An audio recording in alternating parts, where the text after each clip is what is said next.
오늘 10장 하겠습니다. 계시록 10장. 10장의 장면은 삽입된 장면인데요. 한번 다시 한번 복습을 해볼까요? 계시록 6장에서 맞죠? 6장에서 7봉인이 떼어지기 시작합니다. 복음전쟁 기근 죽음 4봉인이 거의 동시에 떼어졌고 5째 봉인 떼니까 순교한 성도들의 기도가 있었고 6째 봉인을 떼니까 초자연적인 재난이 일어나면서 이제 대환난이 시작되었습니다. 7장에 오니까 삽입된 장면이 있죠. 6째 봉인은 떼어졌고 7째 봉인 전에 하나님의 도장을 가지고 이스라엘 14만 4천의 이마에 도장을 찍어서 대환난 기간 동안 그들을 보존하십니다. 왜?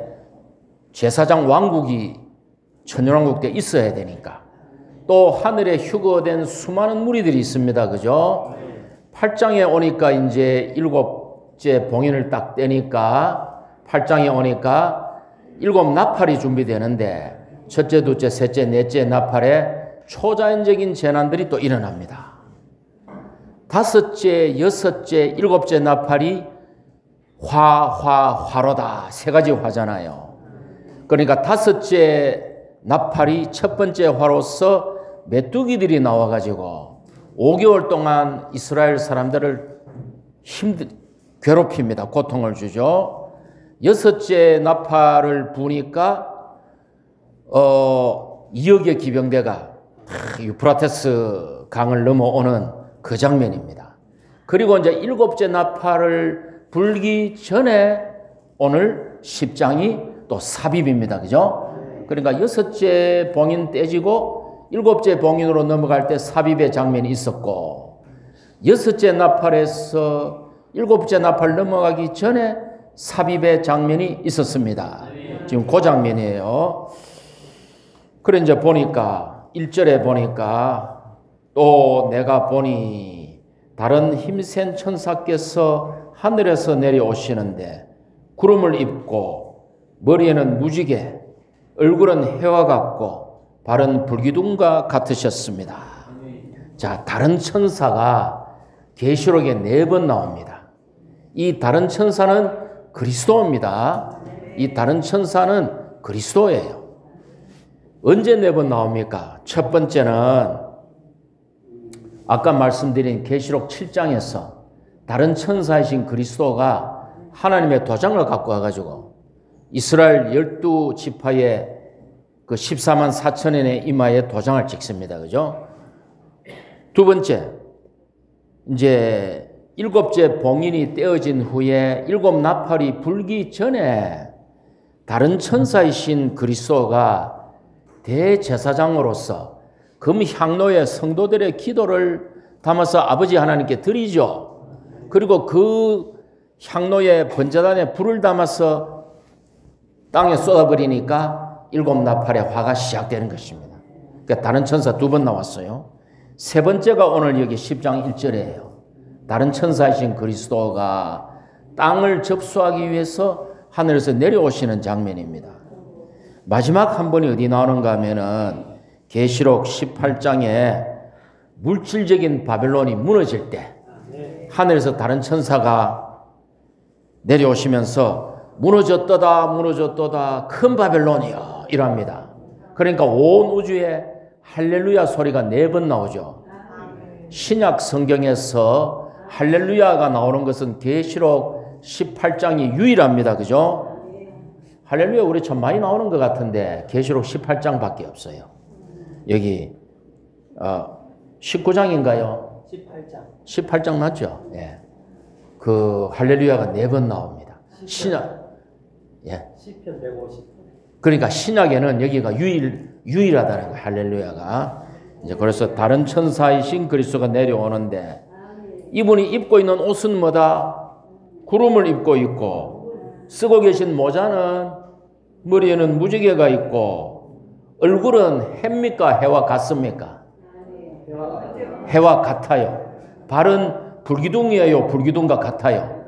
불기둥과 같아요. 그러므로 구름과 무지개는 실제 구름과 무지개입니다. 왜? 구름과 무지개가 있고 했잖아. 그 다음에는 해와 같고 불이둥과 같다 했잖아요. 그러나 실제 구름에 쌓여서 무지개를 이렇게 두르시고 내려오시는 것입니다. 자, 구름에 쌓여 있는 것은 그리스도가 은밀히 오시는 것입니다. 그분이 공개적으로 오실 때는 구름 위에서 오십니다. 마태복음 24장에 그날의 인자의 징조가 하늘에서 보일 것인데 그분께서 인자가 하늘 구름을 타고 공개적으로 오십니다. 근데 구름 속에 쌓여 있는 것은 구름을 입고 있는 것은 그분이 비밀리에 은밀하게 오시는 거예요. 이제 유대인들이 이스라엘 백성들이 광야에서 이렇게 40년간 보낼 때에 구름 기둥 속에서 여호와 하나님 인도하셨어요. 물론 이분은 그리스도겠죠. 불 기둥 속에서 밤에는 인도하셨어요. 구름 기둥은 뭐다? 성령. 불 기둥은 말씀. 그리스도가 두 가지로 이스라엘 백성을 인도하셨습니다. 자신의 임재를 감추시고, 그죠? 예. 무지개는 성경에서 어디에서 제일 먼저 등장합니까? 노아 때. 노아가 또 홍수가 날 거 물방울만 떨어지면 노아 마음이 어떻겠어요? 아이고 불안해라. 내가 또 뭘 잘못했노? 하나님이 또 우리를 멸하시려는가? 그래서 하나님이 무지개가 딱 뜨면 절대로 물로서 멸하지 않겠다라는 약속을 주신 것이죠. 그러니까 창세기 9장에 무지개가 나옵니다. 처음 나오는 것은 뭐를 세운다? 영적인 원칙을 세운다.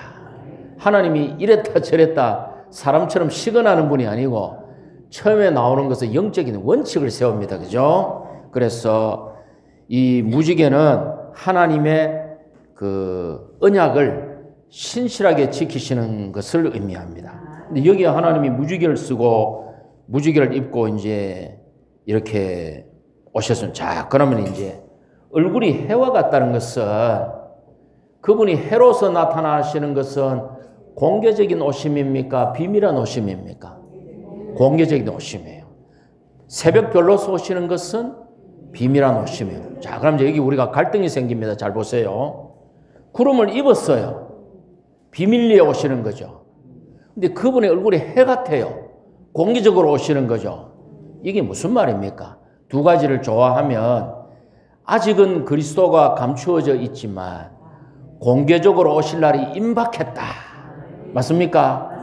내가 돈을 우리 김정혜 자매한테 돈을 줄까 말까 하는 건 뭐예요? 줄 수도 있고 안 줄 수도 있다. 주님이 구름 속에 은밀하게 감추어져 있지만 얼굴이 해와 같다는 것은 비밀리에 오셨지만 공개적으로 온 세상 사람들이 오실 날이 가까이 왔다. 예, 임박했다. 요즘 세계 정세 한번 보십시오. 이 러시아의 국경이 저 발트해 연안, 노르웨이, 스웨덴까지, 핀란드까지 이렇게 있어요. 지금 우크라이나가 뚫리면 유럽은 러시아에게 공포에 질립니다. 그러니까 유럽연합이 강화되고 북대서양 조약기구 나토가 강화되고 미국이 유럽에서 빠지고 중국을 때리니까 동방에서 올 2억의 기병대가 준비되고 있고 미국은 아무 이제 힘도 못 쓰는 성도들이 피신하는 광야의 땅이 될 것이고 주님 오실 때가 우리가 다 됐다고 봐야 됩니다. 이런 때가 잘 없었어요. 이런 때가 2차 대전 이후 없었는데 지금 유럽이 똘똘 뭉치고 있습니다. 군사적으로 정치적으로 하나가 되고 있어요. 적그리스도의 군대가 되겠죠. 중국을 때리니까 지금 러시아도 뿌리 나가 있고 중국도 뿌리 나가 있고 2억의 기병대 뭔가 이 인도 여기서 2억의 기병대가 그 인구가 세계 인구의 절반이에요. 오겠죠. 지금 주님 오실 때가 우리가 다 됐다고 이 시대는 우리에게 말하고 있습니다. 그럼 전에도 말씀드렸지만 주님 오실 때가 다 됐다고 겁에 질리면 안 돼요. 그냥 평소하던 하십시오.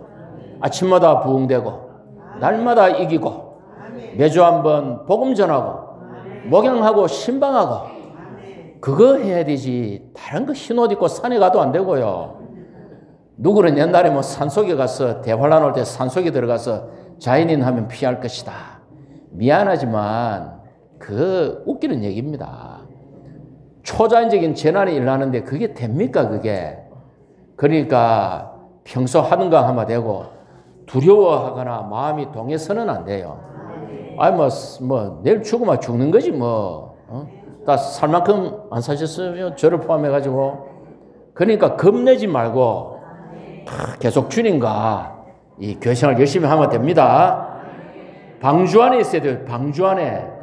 괜히 창문 열고 방주 창문 열고 아이고 비가 오네 아이고 두려워라 또 문 닫았다가 10분 후에 또 노이로제 걸리가 또 열어보고 이럴 필요 있어요 없어요? 방주 안에 있으면 돼요 그냥. 예, 그렇죠. 자, 그래서 그렇고 이제 바른 불기둥과 같습니다. 기둥은 견고하고 바른 것은 정복하는 것이죠. 근데 이게 불이에요. 불은 뭡니까? 하나님의 거룩이죠.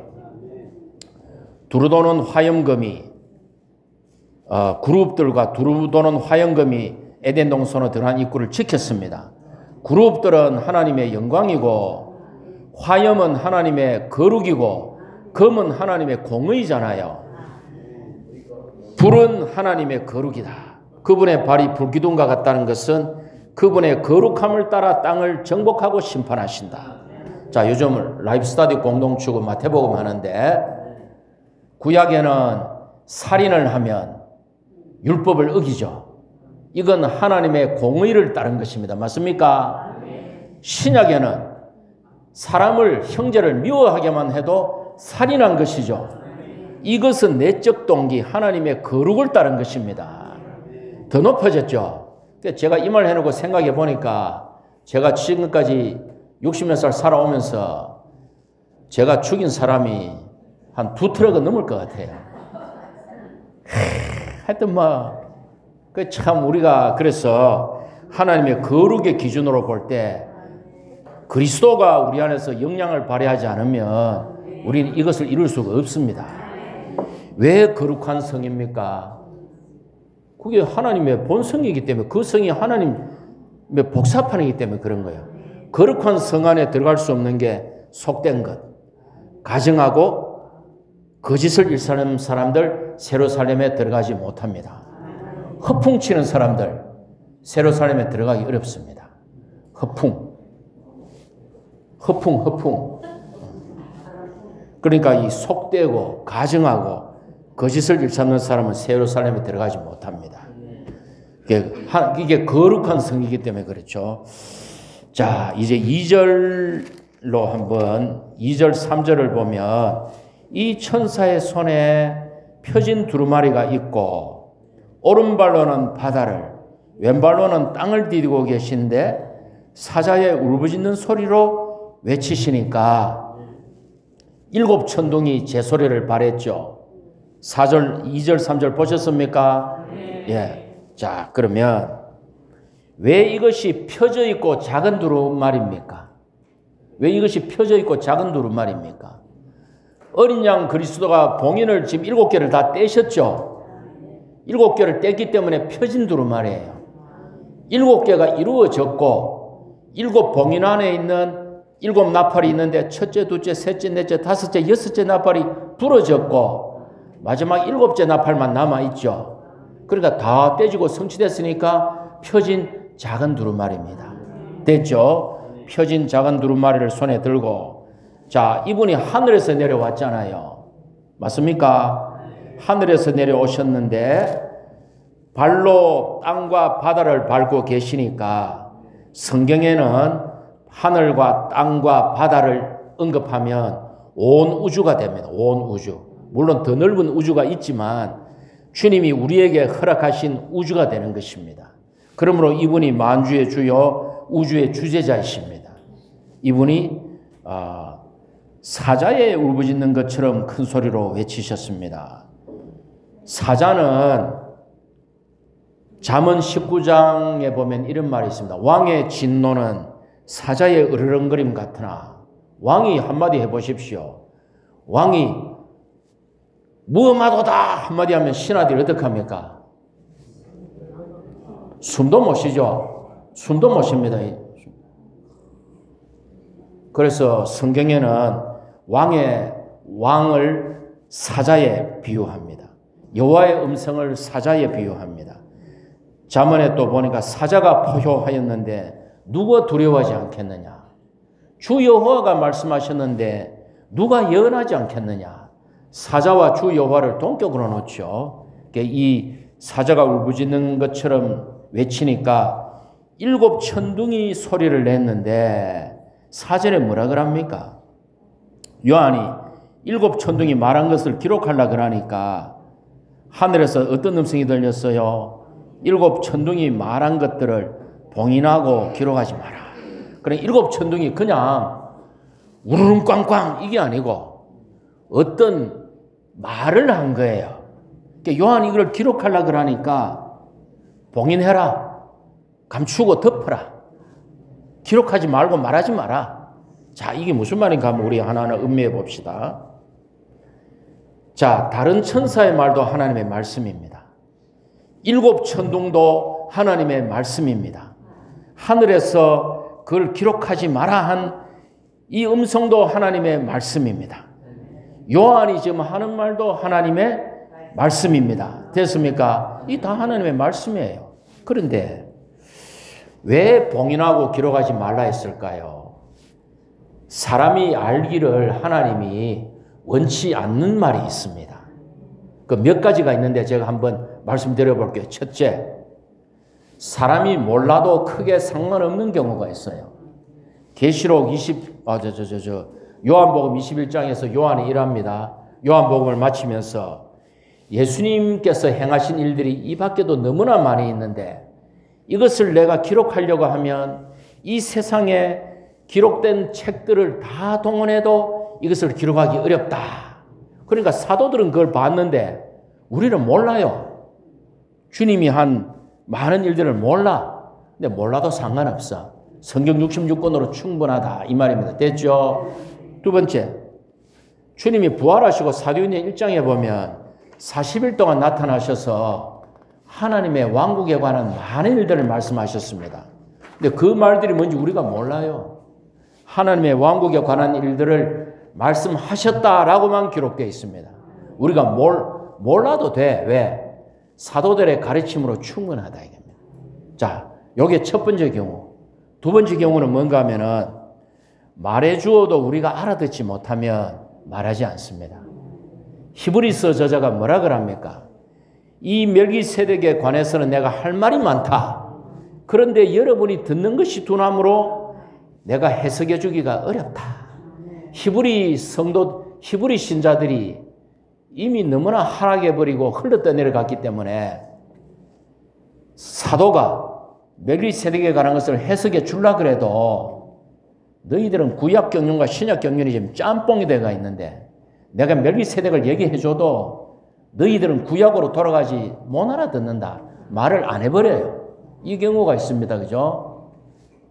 세 번째, 듣는 사람만 들어야 되는 경우가 있습니다. 듣는 사람의 내적 조성이 되기 위해서 하나님이 그 사람에게만 주는 말씀이 있어요. 그게 뭡니까? 사도 바울이 고린도 후서를 쓸 때 이런 말을 합니다. 고린도 후서를 쓸 그 당시를 기준으로 내가 14년 전에 어떤 사람을 아는데 이 사람이 14년 전에 셋째 하늘로 이끌려갔다. 또 내가 어떤 사람을 아는데 이 사람이 낙원으로 이끌려갔다. 그가 몸 안에 있었는지 바로 자신이죠. 몸 안에 있었는지 몸 밖에 있었는지 내가 모르는데 그가 뭐라 했는가 하면은 말로 표현하지 못할 말들, 사람으로서 말하는 것이 허락되지 않은 말을 들었다 이래요. 그러니까 바울은 이 말을 할 수가 없어요. 그럼 이 말은 어떻게 됐을까요? 그 내적 조성이 된 거예요. 그런데 그의 사역을 통해 이 말들이 여러 방면으로 흘러나온 것을 우리가 알아요. 왜? 아침에 제가 밥 한 공기 먹고 왔습니다. 밥 한 공기 하고 시금치 몇 가닥 하고 또 뭐 먹었더라? 어제 먹다 남은 김치전 몇 개 하고 또 뭐 먹었는데 기억이 안 나네. 김치 몇 가닥 하고 콩자반 몇 개 또 뭐 사과 한 쪽이를 먹고 왔어요. 그럼 이게 표현될 때 그게 그대로 표현됩니까? 말하면 콩이 튀 나옵니까? 제 얼굴 혈색, 움직임, 제스처 이런 거를 통해서 표현되잖아요. 내 내적 조성이 됐잖아요. 그래서 내적 조성이 될 때 주님이 그 사람에게만 얘기하고는 입 다물어. 이런 경우가 있습니다. 네 번째, 하나님은 필요한 것만 말씀하시기를 기뻐해요. 하나님은 자기를 숨기기를 기뻐하시는 분입니다. 뭐 과경제가 예를 들어서 교회 1억을 헌금을 했다. 그럼 제가 입이 근질거리가 못 참을 것 같아요. 괜히 서거가 1억 헌금 들어왔어. 집사실에 가가 그 사실은 그거 어느 지체가 헌금했는데 하다가 한 3일 지나면 사실은 그거 내가 했는데 요 말이 하고 싶어가 입이 근질근질할 것 같아. 우리는 자신을 드러내길 좋아해요. 그런데 하나님의 속성은 이사야 45장에 자신을 숨기시는 하나님. 그래서 하나님은 말씀을 많이 안 해요. 필요한 것만 말씀하기 때문에 형제자매 기도 많이 하죠. 기도할 때마다 딱딱 음성 들려옵니까? 아니죠. 그분 말씀 안 합니다. 그분 말씀 안 하는 가운데 우리가 배웁니다. 이거를 우리가 그것을 봉인하고 기록하지 마라 하고는 이제 5절 6절에 뭐라 그럽니까? 그 다른 천사께서 오른손을 드시고 영원 무궁히 살아계 6절입니까? 같이고 한번 보세요. 영원 무궁히 살아계시는 분, 하늘과 그 안에 있는 것들과 땅과 그 안에 있는 것들과 바다와 그 안에 있는 것들을 창조하신 분을 두고 맹세하셨습니다. 더 이상 지체하지 않을 것이다. 하나님이 더 이상 지체하지 않을 것이다 라고 말씀하셨고 이것을 이 그리스도께서 맹세하셨어요. 자, 한번 여쭤보겠습니다. 하늘에 있는 것들은 뭐죠? 천사. 땅에 있는 것들은 사람. 바다에 있는 것들은 귀신들. 바다에 있는 것들은 도다리 하면 안 됩니다. 귀신. 이것을 창조하신 분을 두고 맹세하였습니다. 자, 신약에 맹세하면 됩니까? 안 됩니까? 맹세하면 안 돼요. 하늘로도 하지 마라. 하나님의 보좌인데 네가 뭔데 하나님의 보좌를 두고 맹세하노. 땅을 두고도 맹세하라. 땅은 하나님의 발등상이다. 또 예루살렘 성을 두고도 맹세하지 마라. 그것은 큰 왕이신 그리스도의 왕, 그리스도의 성이다. 네 머리털 갖고도 맹세하지 마라. 네가 한 터럭이라도 희고 건케 할 수 있냐? 가보니 네는 머리도 없는데 왜 머리를 두고 맹세하냐? 이러잖아요. 은혜 시대는 맹세하면 안 됩니다. 근데 여기는 왜 맹세했어요? 여기는 왜 맹세했습니까? 자, 형제님 이걸 아셔야 됩니다. 자, 구약 시대는 율법의 경륜입니다. 은혜 시대는 신약 시대는 믿음과 은혜의 경륜입니다. 대환란 때는 은혜도 아니고 율법도 아니고 영원한 복음의 경륜이에요. 아시겠습니까? 대환란 초에 천사가 영원한 복음을 전하잖아요. 공중에서. 영원한 복음의 경륜이기 때문에 맹세해도 되는 거예요. 맹세하여 속히 이룰 것이다. 이래 되는 것입니다. 7절로 갈게요. 7절. 일곱째 천사가 소리를 내는 날. 지금 일곱 나팔 전이잖아요. 지금 일곱 나팔 전. 천사가 바약으로 일곱째 나팔을 불 때 하나님의 비밀이 이루어질 것인데 하나님께서 그분 자신의 노예시는 자들에게 좋은 소식을 전하신 그대로 될 것이다. 하나님의 비밀이 이루어질 것이다. 이 비밀은 어떤 비밀입니까? 이 비밀은 은혜 시대 안에서 하나님이 역사하신 그분의 경륜 전체입니다. 은혜 시대가 어떤 시대입니까? 비밀의 시대예요. 비밀의 시대. 한번 볼까요? 마태복음 13장에서 주님이 여러분에게는 천국의 비밀을 아는 것이 허락되었으나 그들에게는 허락되지 않아. 천국의 비밀.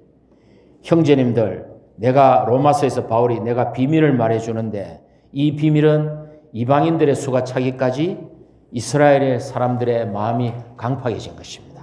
비밀이라 그럽니다. 그 다음에 고린도전서 15장에서 내가 비밀을 말합니다. 여러분들이 다 변모될 것입니다. 우리 몸이 변형되는 게 비밀입니다. 바울이 또 많은 비밀을 갖고 있었어요. 그 비밀을 얘기합니다. 그 뜻의 비밀을 우리에게 알리셨으니 그 비밀의 경륜을 밝히셨다. 이 비밀이 크도다. 내가 그리스도와 교회에 대하여 말합니다. 그리스도와 교회가 비밀이에요. 이 비밀의 영광이 얼마나 풍성한지 너희들이 알고자 하는데 이 비밀은 여러분 안에 계신 그리스도시니 곧 영광의 소망입니다. This mystery, the Christ in you, the hope of glory 이라죠. 예. 그러니까 신약 전체가 비밀이에요. 김정혜 자매가 비밀이에요. 저 안에서 주님이 어떻게 역사하는지 제가 몰라요. 저 안에 주님이 역사하는지 제가 어떻게 합니까? 그걸 제가 알 길이 없어요. 대략은 알아요. 부부니까 대충은 제가 머리 꼭대기에 있어요. 근데 자세하게 몰라요. 서로가 서로에게 그렇죠. 형제 자매들 우리가 몰라요. 그 안에 계신 그리스도가 어떻게 역사하는지 몰라요. 우리가. 모르는데 함부로 판단하고 비난하면 될까요? 안 될까요? 안 돼요. 주님이 그 안에 역사하고 계신데 그 외에 우리가 훈수를 댈 필요가 없어요. 그죠? 예, 그렇습니다. 신약의 은혜의 경륜이 다 비밀입니다. 이 비밀이 이제 이루어집니다. 자, 이제 8절로 갈게요. 하늘에서 나온 그 음성이 다시 들려왔습니다. 너는 가서 바다와 땅 위에 서 있는 천사의 손에 펴진 두루마지를 가져가거라. 9절에 보니까 내가 달라 하니까 그분이 나에게 주면서 뭐라 합니까? 이것을 가져가서 삼켜라. 이것이 너의 배는 쓰게 하겠지만 너의 입에는 꿀처럼 달 것이다. 그래서 10절도 불러봅시다. 내가 그 천사의 손에서 작은 두루마리를 가져다가 삼켰더니 나의 입에는 꿀처럼 달았으나 먹고 나니 나의 배는 쓰게 되었습니다. 자, 형제자매들이 요거 하나 아셔야 됩니다. 계시록에 대한 모든 말씀들은 무에서 유를 사도 요한이 무에서 유를 받은 게 아니고요. 거의 다 구약에 다 나옵니다. 거의 구약에 다 나와요. 메뚜기 나오죠. 하여튼 이것도 방금 읽은 이것도 에스겔서 2장 3장에 나와요. 에스겔에게 그럽니다. 이 두루마리를 가서 먹어라. 입에 먹고 내 속을 채워라 그럽니다. 먹고 속을 든든히 말씀으로 채우는데 입에는 꿀처럼 꿀송이처럼 달아요. 이게 구약의 에스겔서 나오는 게 그대로 옮겨진 거예요. 그러니까 하나님은 그분의 말씀 안에서 주어진 말씀 안에서 역사하십니다. 그래서 구약의 실제는 신약에 있죠. 신약의 계시는 구약을 가봐야 돼요. 예. 구약의 실제는 신약에 있지만 신약에서 발전되는 완성되는 계시를 보려면 구약으로 가야 돼요. 이게 그림과 글과 같아요. 신약 구약을 다 매일매일 이렇게 우리가 이렇게 자세히 알도록 먼저 지식적으로 추구하고 그 다음에 이 말씀을 영의 양식으로 취해서 우리의 조성이 되게 해야 되죠. 자, 무엇을 보존하는 제일 확실한 방법은 뭘까요? 뭐를 보존하는 제일 확실한 방법은 먹어버리면 내 뱃속에 들어가면 제일 저장하는 게 확실해요. 즉 얘를 내가 저장하고 싶어. 먹어서 얘가 내가 돼버리면 제일 확실하게 저장해요. 조성이죠, 조성. 근데 입에는 꿀처럼 단데 배에서는 어떻게 쓴가 하면은 쓴 쑥처럼 달아요. 8장 11절에 보면은 그 셋째 나팔을 부니까 물이 쓴 쑥으로 돼가지고 이 물들을 마시는 사람들이 다 죽어버려요. 대환란의 엄청난 자연의 초자연적인 재난이죠. 이때 쓰다 할 때 이 쓴 게 지금 이 쓴 것입니다. 우리가 말씀을 먹으면 참 달콤하죠. 근데 말씀이 우리 안에 들어옵니다. 내 안에는 변화되지 않은 그늘들이 있죠. 말씀과 우리 자아가 부딪히면 어떡합니까? 괴롭습니다. 씁니다. 너무 힘들어요. 그런데 밖의 환경과 내 안의 말씀이 협력하여 우리가 조성되고 변화되는 것이잖아요. 그죠? 그렇기 때문에 이 말씀 볼 때에 우리의 입에는 꿀처럼 달지만 우리의 배에는 씁니다. 그러나 그 조성이 된 다음에는 이제 어떻게 됩니까? 11절에 그때에 그들이 나에게 말하였습니다. 그대는 많은 백성과 민족과 언어와 왕에 대해 다시 예언해야 합니다. 참 희한하죠? 지금까지는 요한이 본 광경이에요. 그런데 지금부터 요한이 하는 예언은 그의 조성이에요. 그러니까 이 조성에서 이 말이 나와야 힘이 있다. 조성에서 나와야, 그러니까 이제 첫째, 왕국 헌법 1조 1항이 뭡니까? 주님이 산에서 말씀하신 천국 헌법 1조 1항이 뭡니까? 영안에서 가난한 사람은 복이 있습니다. 왜냐하면 천국이 그들의 것이기 때문입니다. 영안에서 가난하다는 말은 첫째, 목마르고 배고픈 거죠. 둘째 뭡니까? 목마르고 배고픈 사람은 식욕이 있을까요? 없을까요? 예? 목마르고 배고픈 사람은 식욕이 있죠. 목마르고 배고픈데도 식욕이 없으면 이 사람은 어떤 사람이다? 건강하지 않은 사람이다. 이 식욕과 입맛이 있어요. 세 번째, 그래서 먹을 때 음식이 달아요, 안 달아요? 입에서 달아야 돼요. 우리 조광호 형제님 지금 참 상당히 병원에 계시지만 명언을 하나 했어요. 명언을. 뭐니 뭐 해도 밥맛이 최고요. 아무리 맛있는 것이 있어도 밥맛이 이 말이 맞아요. 아무리 맛있는 것이 있어도 밥 한번 씹어 보십시오. 밥이 달콤하잖아요. 한국 사람들은 밥을 꼭꼭 씹으십시오. 이 세계에서 당뇨병 제일 잘 걸리는 민족이 한국 사람입니다. 췌장이 작아요. 당뇨병 안 걸리려면은 입에서 100번 씹으십시오. 가루를 내서 삼키면은 췌장에서 이 인슐린을 적게 분비해도 돼.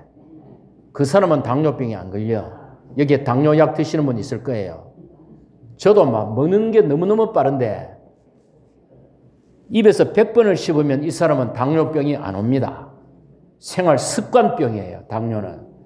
저도 고칠게요. 저는 너무너무 빨리 먹어요, 밥을. 그래서 좀 민망할 정도로 빨리 먹는데 왜 이래 안 되는지 모르겠어요, 하여튼. 내가 빨리 먹을 때 우리 자매가 한 차례씩 내를 때려줘야 돼요. 깃방맨 하듯이.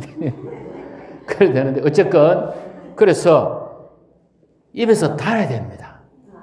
배가 고파야 되고 식욕이 있어야 되고 둘째, 셋째 입에서 달아야 되고 넷째 배에서 쓰게 됩니다.